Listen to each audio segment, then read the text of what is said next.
It was a wet, horrible day up in the north, and we were bored. Well, I have got. Hang on, you said you'd fix the Xbox. I've got colouring books. Look, adult colouring books. We could do that. That's exciting. I've got a sharpener. Then suddenly, our search for inspiration came from Alan's cat. We had remembered that we had both got a collection of Mini Z radio-controlled cars.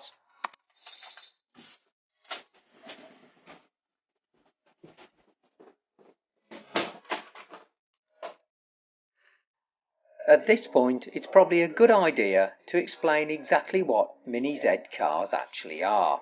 So here we have a normal slot car, which is in this case a Scalextric car. If we flip the car over, you can see that we have the little guide thing here that guides the car around the track, and the electric motor in the back in the way that it's always been. So that is a standard slot car.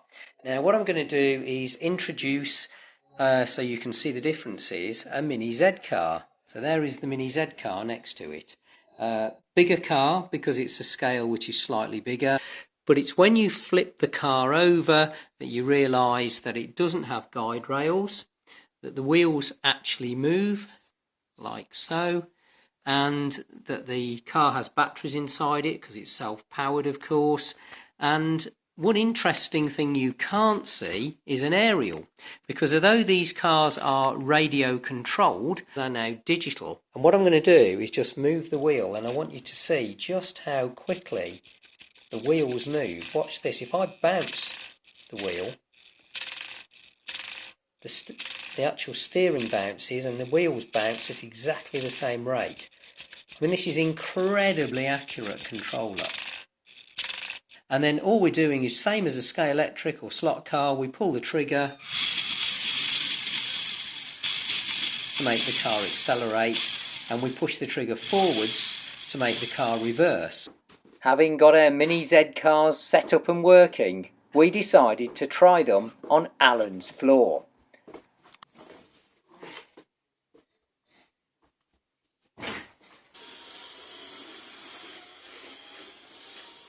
Having got the cars working on Alan's floor, we decided to try a game of radio-controlled car football.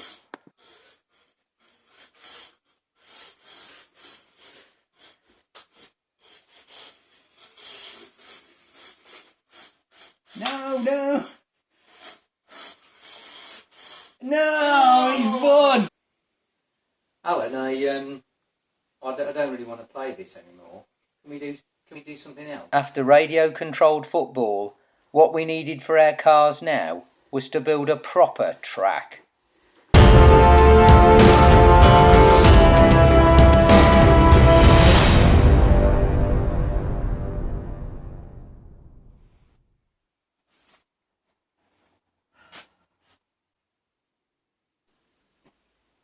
I've had an idea.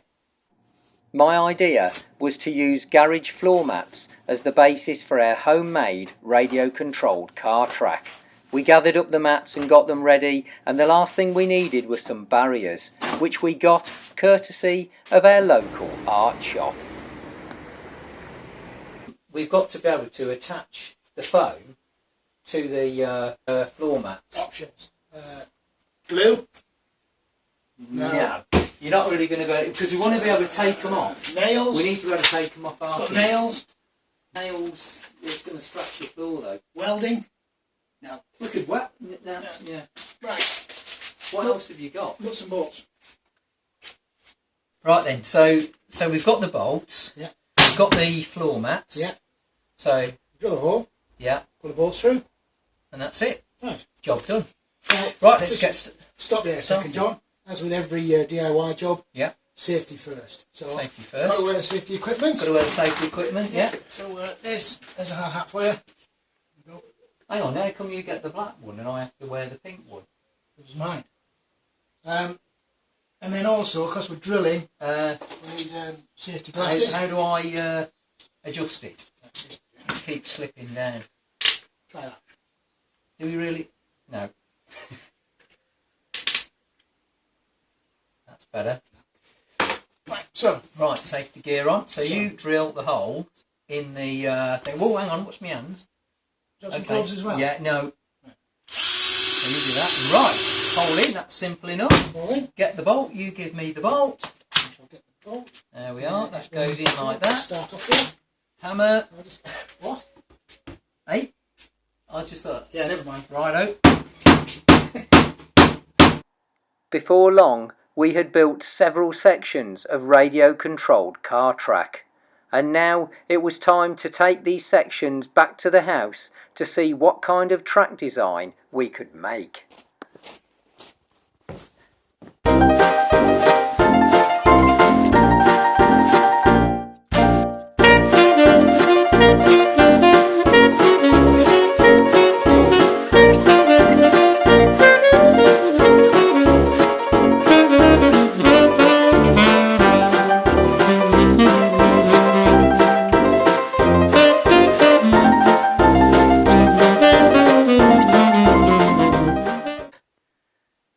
Tiddles,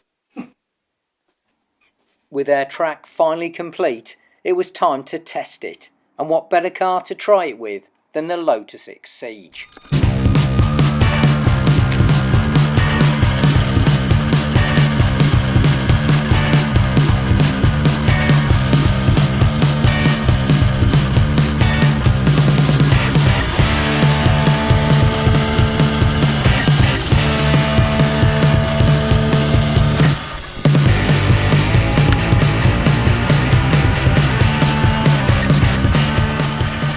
Having successfully tested the Lotus Exige on our track, we decided to up the game a bit, and next it was time for the Ferrari F40.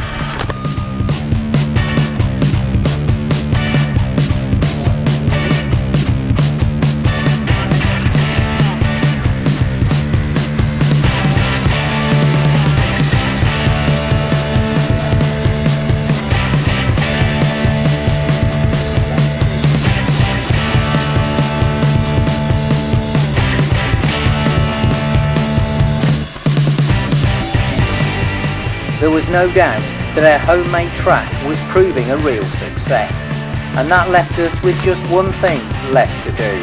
Yes, it was time for a race. Shall we do it then? Let's do it. Let's do it. So, power on. I've got the Ferrari. You've got this.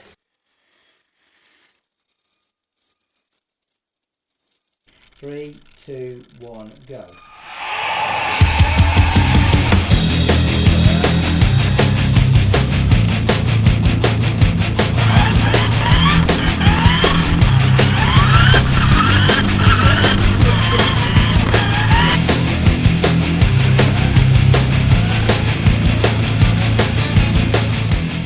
I was doing well in the Ferrari, and I was working hard to stay in the lead and set the pace. But then, with a momentary lapse of concentration, suddenly I was behind.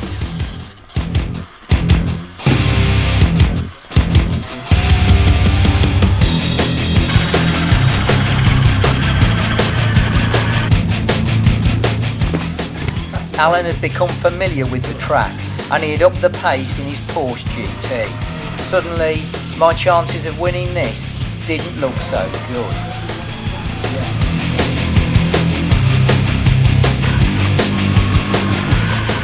Having already lost the radio-controlled car football match, I was determined not to lose this race. And so, with a little bit of concentration and effort, I made one push back into the lead.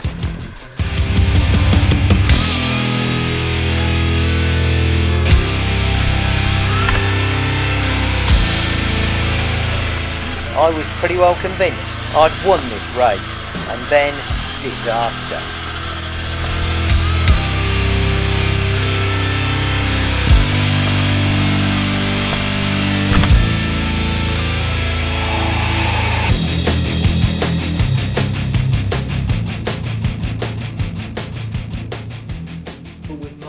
Our homemade track was a big success, And to finally check just how good it was, we invited our biker friend Kirby to try it out. So you can roll it back. So that's the controllers paired up, so now that's working. You've got your steering there, you can see it working, and you've got your forward and reverse throttle there. So if you want to have a go, Kirby, yeah. What are you doing, Kirby? You just crashed it. For a brief moment, Alan had forgot the first major rule. Don't upset Kirby.